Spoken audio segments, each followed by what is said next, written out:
बघा इथं प्रॉब्लेम दिलेला आहे 2x + 1 अपॉन x - 1 ब्रॅकेटमध्ये x² + 1. ठीक आहे. तर बघा आता लक्ष द्या. सगळ्यात पहिले गिवन लिहू. गिवन काय दिलेलं आहे आपल्याला 2x + 1 अपॉन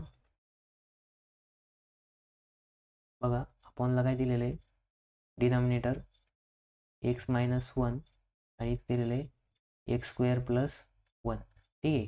आता न्यूमरेटर आणि डिनॉमिनेटरची डिग्री बघायची. पहिले प्रॉपर फ्रॅक्शन आहे की नाही. मग प्रॉपर फ्रॅक्शन असलं तरच काय होणार कुठल्या टाईपचे फॅक्टर ते बघायचं.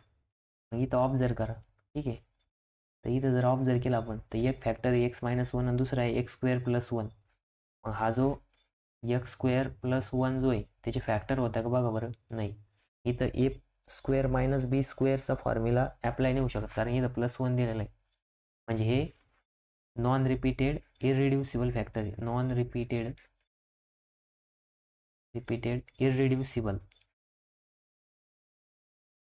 इररिड्युसिबल म्हणजे फॅक्टर कोणते राहणार आहे इररिड्युसिबल असल्यानंतर ना बघा स्टँडर्ड कॅपिटल म्हणजे नाही का first constant upon first factor x - 1 plus bx plus c upon irreducible factor x² + 1. मग याला इक्वेशन नंबर 1 नाव द्यायचं. ठीक आहे. मग आता आपल्याला LCM घ्यायचं. LCM घेतल्यानं इकडची साईड तशीच राहील 2x + 1 अपॉन x - 1 इथं राहणार आहे x² + 1 equals to a into ब्रॅकेटमध्ये काय येणार x² + 1 प्लस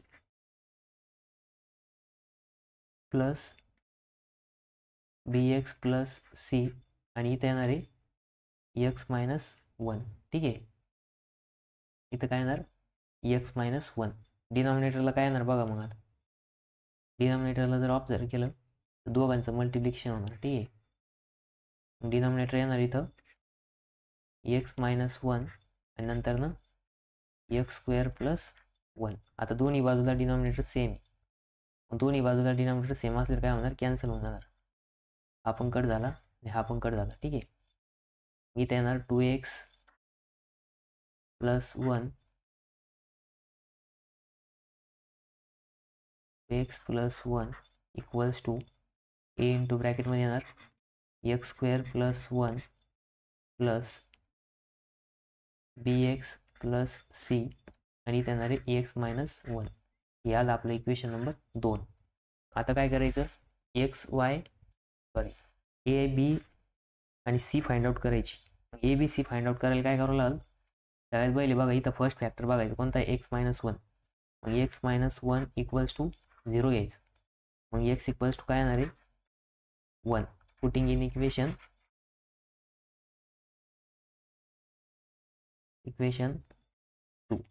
2 मध्ये पुट करायचं. ठीक आहे. मग आता इथं काय येणार 2 इंटू ब्रॅकेटमध्ये 1 plus 1 equals to a into ब्रॅकेटमध्ये काय येणार आहे 1² + 1 प्लस ब्रॅकेटमध्ये b इंटू ब्रॅकेटमध्ये 1 प्लस c नंतर इथे येणार आहे 1 - 1. ठीक आहे. मग इथं 2 इंटू 1 काय होणार 2 प्लस 1 इक्वल्स टू आता इथं येणार आहे a च्या इथं ब्रॅकेटमध्ये येणार 1² 1 प्लस 1 नंतर इथं येणार आहे ब्रॅकेटमध्ये b into 1 b plus c आणि इथे येणार आहे 0. ठीक आहे. मग बघा 3 इक्वल्स टू आता 2 इंटू a 1 + 1 2 होणार 2 plus 2 into a 2a plus आता हा 0 दोन्हीला मल्टिप्लाय होणार म्हणजे या दोन्ही पण टर्म काय होणार 0 होऊन जाणार. म्हणजेच a इक्वल्स टू काय भेटेल आपल्याला a इक्वल्स टू 3/2 म्हणजे a ची व्हॅल्यू किती आली आपली आता 3/2 आली. ठीक आहे. मग आता a आपण फाइंड आउट केला. आता काय करायचं b फाइंड आउट करायचं. मग b फाइंड आउट करायला आता x इक्वल्स टू काय पुट करायचं किंवा c फाइंड आउट करायला x इक्वल्स टू काय पुट करायचं बघा. तर इथं काय करायचं आता सगळ्यात पहिली नंबर लाईन बघायची. ठीक आहे.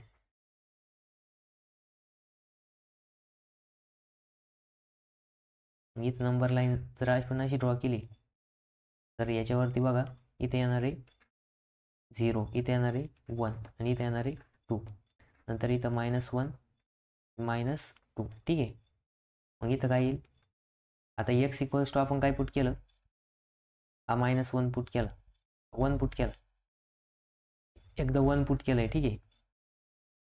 मग आता काय करशाल तुम्ही, एकदा 0 पुट करा. आधी काय करायचं, 0 पुट करायचं. ठीक आहे. मग इथं लिहा x equals to 0 putting in equation 2, equation 2 मध्ये पुट करा. ठीक आहे.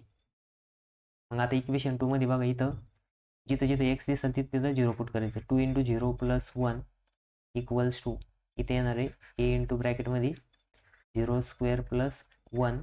आता बघा हे काय आहे की तुमच्या अंडरस्टँडिंगसाठी आपण बनवलंय, पण ॲक्च्युली हे बनवायची प्रोसेस नसते. काही जणांना लगेच समजत नाही की कुठं काय पुट करायचं. ठीक आहे. त्यासाठी हे एक स्टँडर्ड, समजा स्टँडर्ड नाही म्हणता यायचं, बट प्रोसेस. सपोज तुम्हाला जर समजत नसेल काय पुट करायचं, प्लस आता इथे येणार आहे ब्रॅकेटमध्ये बीच्या इथं एक्स आहे म्हणून b × 0 + c ब्रॅकेट पुन्हा कंप्लीट, पुन्हा येणार आहे x - 1 म्हणजेच 0 - 1. ठीक आहे. मग इथं बघा 2 × 0 0 म्हणजेच इथं राहिलं 1. आता ए 0चा स्क्वेअर काय येणार आहे, 0चा येणार, म्हणजेच a इंटू ब्रॅकेटमध्ये येणार 1 प्लस आता b × 0 0 होणार आणि c × -1 येणार, c इंटू ब्रॅकेटमध्ये येणार -1 म्हणजेच 1 इक्वल्स टू a - c. ठीक आहे. मग आता आपल्याकडे a ची व्हॅल्यू माहिती आहे आपल्याला, मग ती पुट करा. a इक्वल्स टू काय आपल्याकडं, a इक्वल्स टू 3/2a. ठीक आहे. मग a इक्वल्स टू 3/2 जर पुट केलं तर 1 इक्वल्स टू एच्या जागेवरती 3/2 पुट करा, 3/2 - c. मग इकडे प्लस जर होईल, इकडे आलं हे मायनस होईल, म्हणजे c इक्वल्स टू 3/2 - 1. मग c इक्वल्स टू 3 - 2/2 म्हणजेच c इक्वल्स टू काय आलं, 1/2 आलं. मग c ची व्हॅल्यू किती भेटली आपल्याला, 1/2. ठीक आहे. मग c इक्वल्स टू भेटला आपल्याला 1/2. आता आपल्याला काय फाइंड आउट करायचं, b फाइंड आउट करायचं. मग b फाइंड आउट करायला काय पुट करशाल, आता बघा आपण इथं 1 पुट केला, इथं 0 पुट केला. आता तुम्ही -1 पुट करू शकता किंवा तुम्हाला वाटलं 2 पुट करायचा, 2 पण करू शकता. ठीक आहे. तुम्हाला जे वाटेल ते. तर आता आपण काय करू, x इक्वल्स टू -1 पुट करू. मग इथं लिहायचं पुटिंग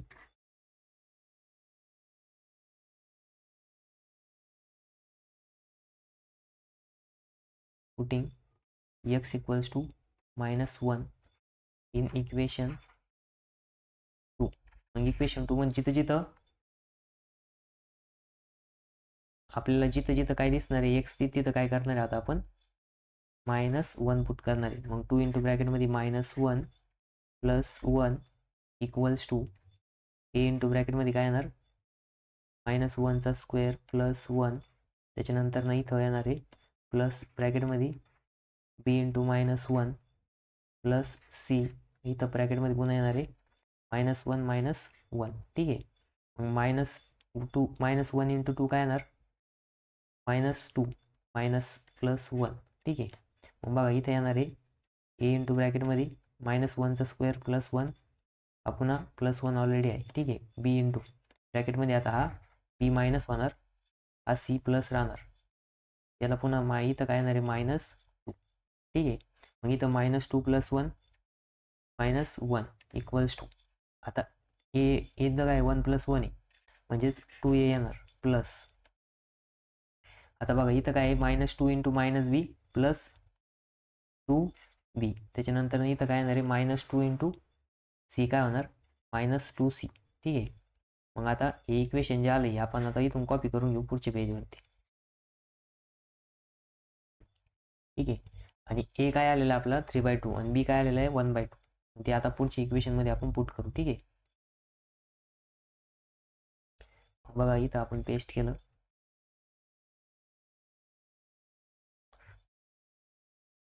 मग ह्या इक्वेशनमध्ये काय करायचं, a आणि c च्या व्हॅल्यू पुट करायचे. ठीक आहे. मग a इक्वल्स टू काय आलेलं आहे आपलं, a इक्वल्स टू 3/2 आणि c इक्वल्स टू 1/2. ठीक आहे. एकदा बघून घ्या वाटलं तर. a equals to 3/2, c equals to 1/2. मग पुट करायचं आपल्याला b ची व्हॅल्यू भेटेल. ठीक आहे. मग इथं काय ऑलरेडी -1. मग -1 इक्वल्स टू 2 इंटू ब्रॅकेटमध्ये येणार a 3/2. त्याच्यानंतर ना +2b मायनस 2 इंटू ब्रॅकेटमध्ये येणार आहे 1/2. मग बघा इथं काय होणार आता, हा जो 2 आहे हा 2 कट झाला, हा 2 कट झाला. ठीक आहे, म्हणजेच इथं काय आलं, -1 equals to 3 plus 2b minus 1. ठीक आहे, -1. मग बघा हा -1 इकडे गेलं काय होईल, +1 होईल. -1 + 1 0. आणि हा 3 इकडे गेलो काय होईल, -3 होईल. मग बघा -1 -3 + 1 इक्वल्स टू 2b. मग -1 -3 -4 -4 + 1 -3 इक्वल्स टू 2b. मग b इक्वल्स टू काय येणार आहे, -3/2. ठीक आहे, -3/2 राहणार आहे.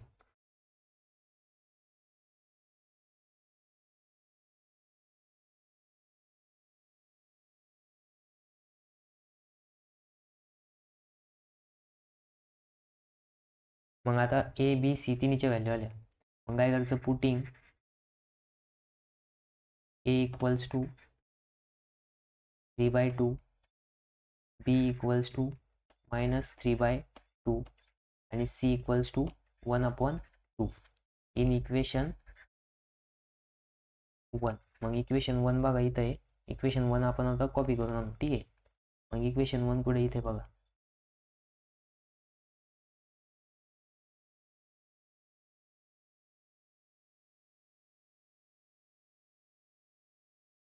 मग इक्वेशन 1 आता पुढच्या पेजवरती कॉपी करून घेऊन जाऊ. ठीक आहे, मग इथे येणार आहे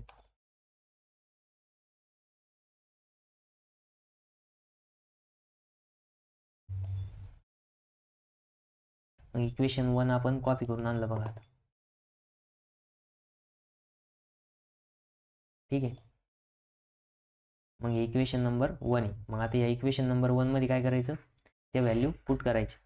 मग आता ए बी आणि सीच्या व्हॅल्यू पुट करा. ठीक आहे, मग बघा इथं जर तुम्ही ऑब्झर्व केलं तर एच्या जागेवरती ए पुट करायचं. ए काय आलेला आपला बघा, इक्वल्स टू एच्या जागेवरती जर आपण 3/2 जर पुट केलं, हा 2 खाली घेऊ आपण डायरेक्ट, x - 1. आता इथं येणार आहे प्लसमध्ये इथे येणार आहे -3/2x प्लस सी किती आहे 1/2 अपॉन इथे येणार आहे x² + 1. ठीक आहे, मग बघा हा जो 1/2 आहे हा खाली घ्या डिनॉमिनेटरला. मग इथे येणार आहे 3/2x - 1. आता बघा इथं काय मायनस,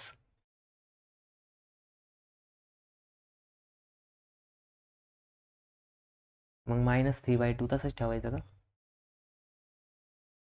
इथं मायनस घेऊ. ठीक आहे, मग इथे येणार आहे 3x + 1 अपॉन 2 इंटू ब्रॅकेटमध्ये येणार आहे x² + 1. ठीक आहे, मग इथं पण 3/2, इथं पण 3/2, हा 3/2 कॉमन आला. मग इथं ब्रॅकेटमध्ये काय आलं, 1/x - 1 minus 3x + 1 upon x² + 1. ठीक आहे, त्याच्यानंतर ना 2x + 1 अपॉन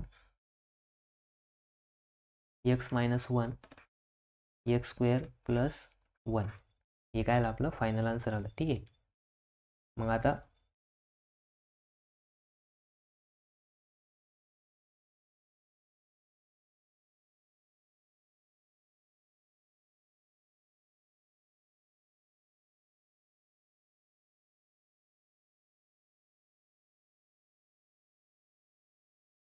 हे आपलं फायनल आन्सर आलं. ठीक आहे,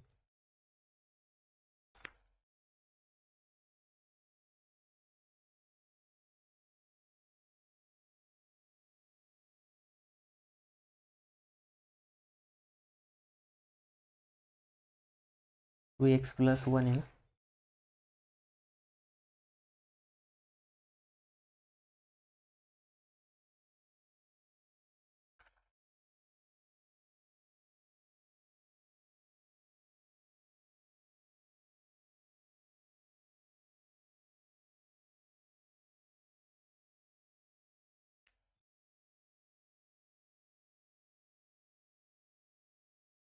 आपण नेक्स्ट प्रॉब्लेम बघू बघा.